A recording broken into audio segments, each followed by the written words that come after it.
What's up, guys? 5 Minute Fathered Podcast. Jeremy, Jeff here, and here's a fun one, unless you have toddlers, and then this is very serious. How do you handle temper tantrums? And this is a problem that virtually everybody handles, or everybody tries to figure out, and it's a bit of a terrifying, shocking event when your 2-year-old or whatever age, they just, throw the biggest fit that you've ever seen in your life, and you're just like, what is going on with their emotions? And they don't know, you don't know. It's a very intense thing to deal with. So I'm going to throw out 5 ways of dealing with this, because there's so many ways that I keep hearing, and I want to get Jeff's reaction, and then I'll say just probably some closing comments. Okay. So way one, your child's having a huge temper tantrum. There's discipline. Maybe give them a quick spank, put them in timeout, put them in a crib someplace, close the door, let them have their temper tantrum. You respond to that by isolating them, okay, and by giving them some negative reinforcement of some kind. Okay, number 2, you ignore them. So you're like, they're trying to get attention, I'm going to give you 0 attention. We all kind of leave the room. We let them have their temper tantrum. We deal with it by communicating to them that's not how you handle your emotions. It's not how you get your way. Number 3, you just sit there and wait. Okay, there you go. Again, the strategy here is just letting them kind of cry it out, beat it out, and just wait for them to be done, but stay kind of present with them. A 4th way is engage. So you actually move towards them when they're in a temper tantrum. You try to hold them, you try to talk to them, you try to talk them out of it. The 5th one, and I've never tried this, but I've heard other people do this, which is they imitate their children having a temper tantrum. Okay, so they're kids there flailing, and they're like, "Oh, you think you're the only one that can do this?" And then you go down. Now don't try this if you're in the supermarket. Make sure you're at home. Nobody's watching. The blinds are drawn. But go ahead and imitate that, and then just forget your kid, and maybe your child will look over and think, maybe that's not such a good idea. Like, I look that crazy. You're like, yeah, you look that crazy. Isn't that terrifying? You don't want daddy to do that, do you? So these are 5 ways that people handle temper tantrums. And Jeff and I have talked about this subject in the past, so I'd love to hear, Jeff, 1 through 5 or number 6. How do you guys handle temper tantrums? How do you think about this? Yeah. I think we've tried all different things. It's all across the map. I think the first thing I would say is buckle up. I think the one thing that I've learned already in a couple of years, because we're just about to get out of that stage with 2 kids almost already now, is and more of it coming with more kids. But is the first one I would say is that, like, the one mistake I made is that, like, there is no like fix that is going to, like, I had to check my heart of like, I want this to disappear tomorrow. Right. And that was wrong. That really put me in a really bad place with how I responded for a little bit of just either overly harsh with my words or not kind, not gentle in my heart, etc.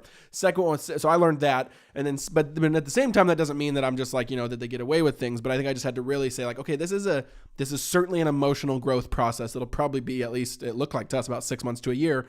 And it was in different stages and days. And so that's what I was, is like at least being like checking yourself for what you're prepared for. That helped me. First of all. And then second one I would say is you got to know each kid. So some of these worked on some kids and some of them worked on different kids, where one of our kids was a lot more uncontrollable and needed space to just really bring it down, and then was so open-hearted to conversation after that. So open-hearted, so tender, so wanted to have talks, and so could get to the heart. And then another kid was a lot more like I could actually engage in the moment with a little bit more like, hey, look me in my eyes, let's focus, let's have, like, you don't need to do this. We can take this to the level that's healthy, for you. And that worked, but that would totally just made the other kid ratchet up. So you just kind of have to, like, really be able to really know your kid's heart. And another way to put it is know your kid's currency. Like, what are they trying to actually get out of the tantrum? Do they just not have the words? Do they not have the language? We really worked on language. Like, we really worked on that tension of like, hey, it's okay to be angry. It's okay to be sad. It's okay to be these things, but those do not control you. They cannot control you. Those are not ultimate. And I think you have to sit right in that tension. So we would give, early on we did sign language for angry and for sad. And I think that helped a lot. Giving them language, and then also with words, giving them words to say how they're actually feeling. And I realized that actually stopped a lot of tantrums, because they would say those before it got there. Like, you know what I mean? Like, before it got there. And a lot of times kids, even really young, just want to be understood, want to be heard. And of course, there's still moments where it still happens. But I noticed that diffused a lot, giving them language, letting them be, and then empathizing. Like, again, 9 times out of 10, when we would empathize, when it's at a 4 out of a 10, it would never get to 10 out of a 10, But sometimes, you don't empathize and you try to shut down the 4 out of 10 tantrum, and then it turns into a 10 out of 10 tantrum. So that was another Those are like really quick and really fast, but those are a bunch of quick things that really put it together now. Where now when it happens, I feel like prepared. I feel like it happens. It is what it is. We address it, and it just is so much more solvable. Still happens. Still doesn't go away overnight. But man, I feel like those things got us to a place of like just being able to deal with it, be prepared for it. Doesn't catch us off guard type of thing. Do you have anything you'd add to that? Yeah, guys, try different things. I love what you said, Jeff. I think you do have to know your kids, and I think this is a tough thing, but I think you hit the nail on the head. And I think if anybody wants to watch Jeff do a live video of imitating one of his children while they're having a temper tantrum, just go ahead and let us know, because I know I want to see that. Exactly. Let us know in the comments. That's right.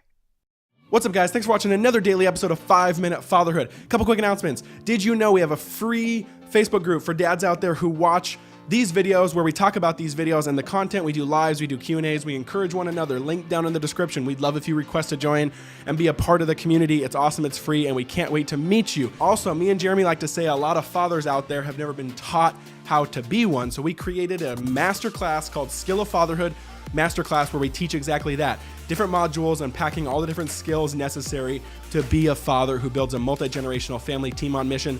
Link in the description for that, along with a secret discount code for the YouTube community watching. Secondly, boom, you hit this button right here. Right there. Did it work? I don't know if I timed it well. But you can hit the subscribe button so you can actually see these daily videos when they actually come out and get them straight to your inbox. It would mean a lot to us if you hit the subscribe button. Let us know if you do, because we do random giveaways for those who are subscribers, and they let us know. We love you guys, and we'll see you tomorrow.